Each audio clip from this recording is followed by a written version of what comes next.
But the question was, if Danny Healy-Rae went against the government, were they a 2-for-1 deal? Was it 2 votes for the government for 1 junior ministry? And so that was the big question, because Danny was very much out questioning government, saying that he didn't want to support them in the confidence motion. And then we heard that Michael Healy-Rae was kind of trying to assuage some supporters and had come out, and government were under the impression that he was going to vote for them throughout the weekend.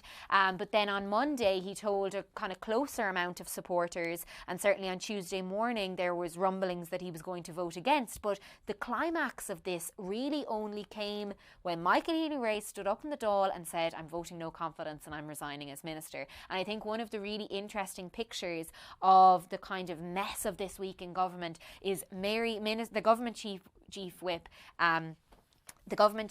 Mary Butler sitting down on the steps, the carpeted steps in the chamber, talking to Mike Healy-Rae sitting on the seat, and that's when she learned about his intentions to vote against. And just a few minutes earlier, a backbencher in Fianna Fáil was looking over the shoulder of Michael Healy-Rae and saw his scribbles on his piece of paper that he was preparing for his speech, saw his line written there that he cannot support the government in this motion.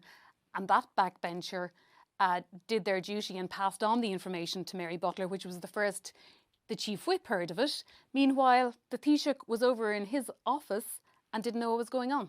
And it has all the hallmarks of a fantastic Netflix political drama, something that you'd be eating your popcorn watching and just hooked, because, as you say, the Taoiseach, the leader of the government, had no idea this was happening. Michael Healy-Rae stood up in the Dáil and said what he said. All that time, Micheál Martin was on the phone to the Canadian Prime Minister, Mark Carney, who he had cancelled a visit on in the midst of this mess. Half the cabinet nearly, or a couple of ministers, and the Taoiseach were meant to go to Canada on a trade mission, and that had to be axed in the face of the political fallout this week. So he was on the phone to Mark Carney. He's still on the phone. He's, conveying all sorts of, I'm sure, regrets that he couldn't go on the trip, but, chatting through what they probably would have talked about on the trade mission. And then next thing, Michael Healy-Rae out of the Dáil, telling everybody that he's resigned and that he's voting no confidence, and into government buildings with his letter of resignation. Micheál Martin, the Taoiseach, still on the phone to the Canadian Prime Minister. Deep in conversation with Mark Carney.